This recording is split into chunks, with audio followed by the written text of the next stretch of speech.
سر سب سے پہلے تو میں انڈیا والی بات میں کرنا چاہ رہا ہوں کہ ایک دفعہ پھر آلو برانچ پاکستان نے آفر کیا، پرائم منسٹر نے بھی بات کی، آرمی چیف نے بھی بات کی کہ بھارت کو ماضی کو بھلا کر آگے کی طرف بڑھنا ہوگا.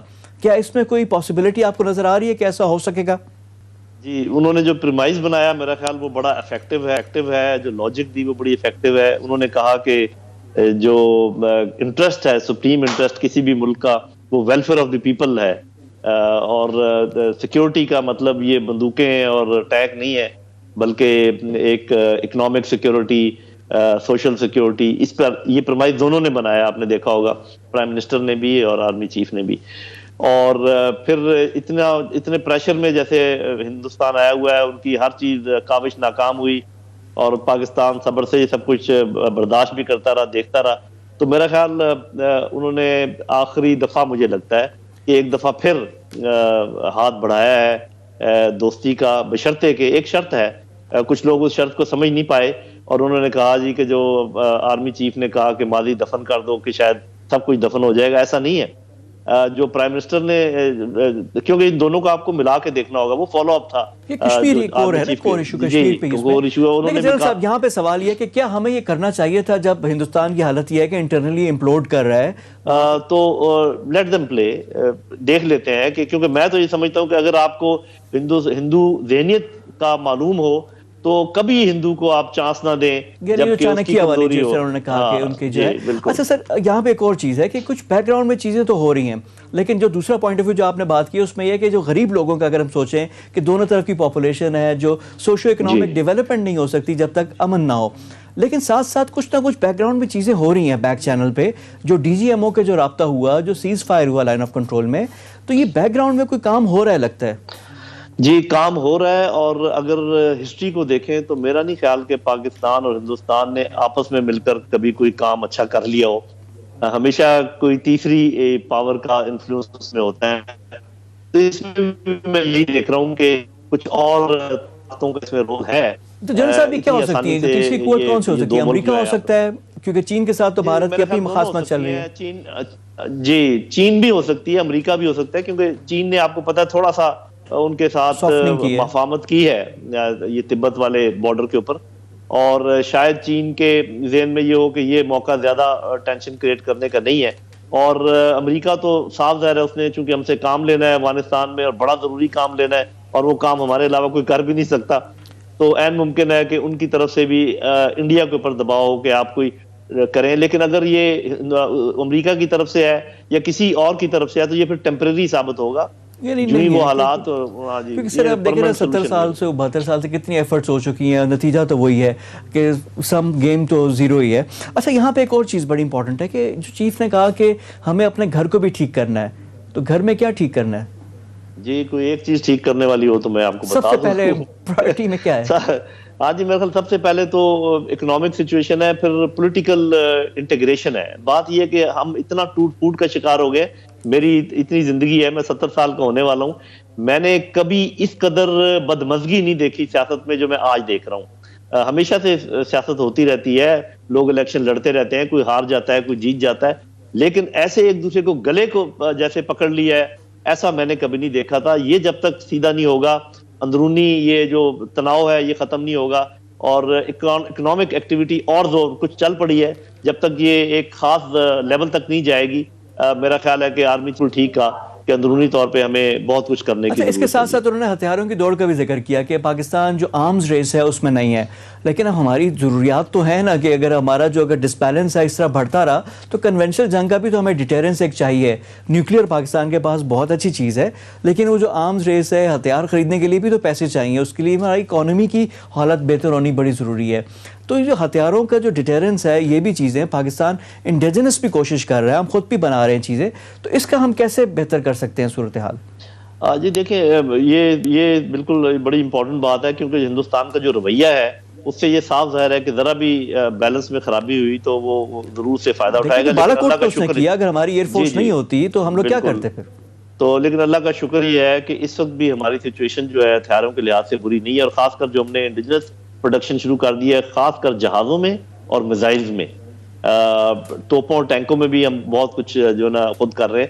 تو اس کی وجہ سے اب نیوی کے سلسلے میں بھی ہے. تو لیکن آپ کی بات درست ہے کہ ہمیں ایک منیمم بیلنس جو ہے وہ رکھنا پڑے گا، لیکن اصل چیز جو ہے وہ نیوکلیر ڈیٹرنس ہے. اس میں صرف ہتھیاروں کا ہونا کافی نہیں ہے، اس میں جو رویہ ہوتا ہے نیشن کا وہ بھی بہت ضروری ہے. تو میں سمجھتا ہوں کہ ہتھیاروں کے لحاظ سے ہمارے پرابلم اتنا نہیں ہے جتنا کہ شاید رویے کے لحاظ سے ہو. اچھا جل صاحب، اب ایک اور ہم نے بھارت کی تو بات کری، ایک اور پڑوسی بھی ہمارا افغانستان. افغانستان میں امن کا خواب، یہ بھی ایک خواب ہی لگتا ہے ہو رہا ہے. اب جو بھی نئی ایڈمنسٹریشن آتی ہے، پرانا جو اب امریکہ میں بھی ہم نے دیکھ لیا کہ وہ چیز چینج ہو رہی ہے. جو اوباما ایڈمنسٹریشن تھی انہوں نے ایران کے ساتھ معاہدہ کیا، ٹرمپ نے آ کر اس کو سائڈ پہ کر دیا. اب افغانستان پہ ٹرمپ نے بڑا اچھا ایک انیشیٹو لیا ہوا تھا، اب بائیڈن انتظامیہ ڈاما ڈول نظر آ رہی ہے، تو یہ ایک اور مصیبت ہمارے لیے کھڑی ہو جائے گی. تو اس کا ہم کیا کریں؟ جی، پہلی بات تو یہ ہے کہ میں آپ کو pure military point of view سے بتا دوں کہ بائیڈن انتظامیہ کے پاس کوئی چوائس نہیں ہے سوائے اس کے کہ وہ یہاں سے چلے جائیں اور اپنے وعدے کے مطابق چلے جائیں. یہ اسٹیٹمنٹ آپ میری یاد رکھیے گا. اور دوسرا یہ ہے کہ جو سینٹر آف گریوٹی ہے ریزولوشن آف افغانستان، وہ ابھی شفٹ کر رہی ہے رشیا، چائنا، روس میں بھی ایران مذاکرات بھی جو ہوئے ہیں نا، جی، جو ادھر، تو وہ ابھی مرضی ہے امریکہ کی وہ ریلیونٹ کتنا رہنا چاہتا ہے، کیونکہ صاف ظاہر ہے سپر پاور ہے، ان کے پاس بہت ساری پاور ہیں، economic power, political power, military power. تو اگر انہوں نے ریلیونٹ رہنا ہے تو ان کو اس گروپ کو جوائن کرنا پڑے گا جس کا اب اجلاس ہوا ہے رشیا میں. اور آپ دیکھیں گے کہ اب وہ سچویشن نہیں ہے جیسے لوگ کہتے ہیں نا جی امریکہ چلا گیا تو وہ پھر یہ آپس میں بھڑ جائیں گے، وہ لڑائی شروع ہو جائے گی. وہ ویکیوم تھا، آج ویکیوم نہیں ہے میرے بھائی. امریکہ بے شک چلا جائے، اور یہ پاکستان کو یہ بیان دینے کی بھی ضرورت نہیں تھی کہ یہ امریکہ کو جلد بازی میں نہیں جانا چاہیے.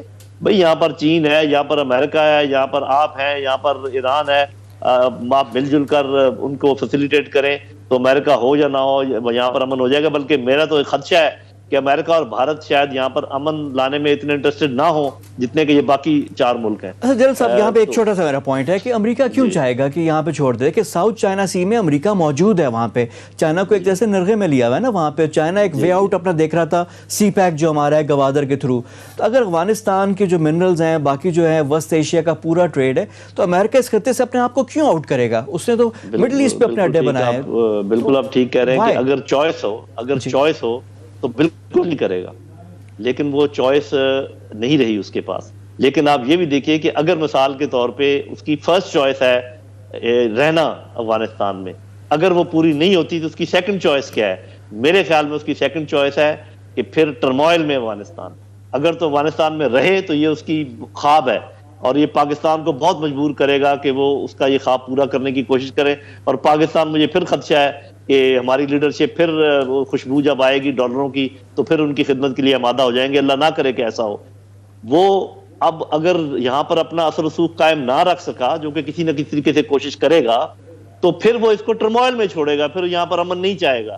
اور ان دونوں کاموں کے لیے، امن کے لیے اور امن نہ چاہنے کے لیے، وہ پاکستان کی خدمت حاصل کرنے کی کوشش کرے گا. لیکن مجھے یقین ہے کہ پاکستانی لیڈرشپ نے کوئی سیکھا ہوگا اور ایسا نہیں امید کرتے ہوں گے کہ پراکسیز کے ذریعے بھی پھر وہاں پہ کرتے ہیں نا، اپنے مختلف لوگ ہیں وہ جو کر کے یہ چیزیں ہوتی ہیں. اب پاکستان کے لیے خارجہ مہم اور جو ہمارے دفاع کے ادارے ہیں ان کے لیے بھی ایک بڑا چیلنج ہے افغانستان والا معاملہ، اور یہ ریجنل انٹیگریشن، کیونکہ جو عام لوگ ہیں، پیپل ٹو پیپل کانٹیکٹ، وہاں پہ جو نفرتیں آ رہی ہیں اس کو بھی ہم نے دیکھنا ہوگا. سر اسی میں جو بات کروں گا اسی تناظر میں کہ جو بنگلہ دیش ہے ہمارے ساتھ، کیونکہ ساؤتھ ایشیا لیسٹ انٹیگریٹڈ، اب جو آرمی چیف نے بھی بات کی ہے، اس کی ایک بڑی وجہ بھی ہے کہ جو انٹرنل ڈفرینسز ہیں تمام ممالک کے وہ ہیں. اب بنگلہ دیش کی گولڈن جوبلی ہو رہی ہے، پہلے تو بہت اچھے تعلقات تھے، مودی کو انہوں نے بلا کر بڑے ایوارڈز بڑی چیزیں ہو رہی تھیں، حسینہ واجد اور مودی، اور دونوں کا اینٹی پاکستان جو رویہ تھا. اب جو 5 اگست 2019 کو انہوں نے کشمیر میں کیا، اس کے ساتھ 35A بھی تھا، شہریت کا قانون تھا، ادھر سے کچھ دوریاں آئی تھیں، لیکن پاکستان نے کوئی فائدہ نہیں کیا. بنگلہ دیش کے ساتھ ہمارے تعلقات اور جو انڈیا اور بنگلہ دیش کا نیکسس ہے، اس کو کیسے توڑیں؟ جی میرا خیال ہے وہ خود بخود تھوڑا سا لوز ہو رہا ہے وہ نیکسس جو ہے، اور اس میں ہندوستانی چونکہ بہت بڑا ملک ہے، وہ بڑے زوم میں ہے. تو اب آپ کو پتا ہے چین کا انفلوئنس کافی بڑھ گیا ہے بنگلہ دیش میں بھی اور باقی نیپال جیسے اور ملکوں میں بھی. تو اب جو ہے اگر ری انٹیگریشن اس خطے کی ہو سکتی ہے میرے اپنے خیال میں، تو وہ مائنس انڈیا کرنے کی کوشش کرنی پڑے گی، جو کہ بہت مشکل کام ہے کیونکہ انڈیا بڑا ملک ہے.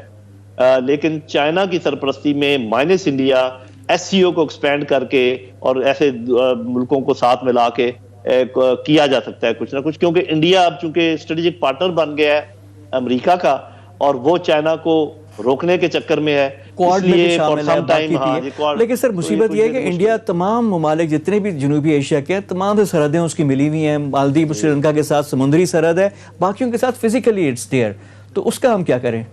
جی یہ اسی لیے تو میں کہہ رہا ہوں کہ یہ مشکل کام ہے، لیکن ناممکن اس لیے نہیں ہے کہ اگر یہ بلاک بڑا بن جائے ایس سی او میں یہ لوگ ملک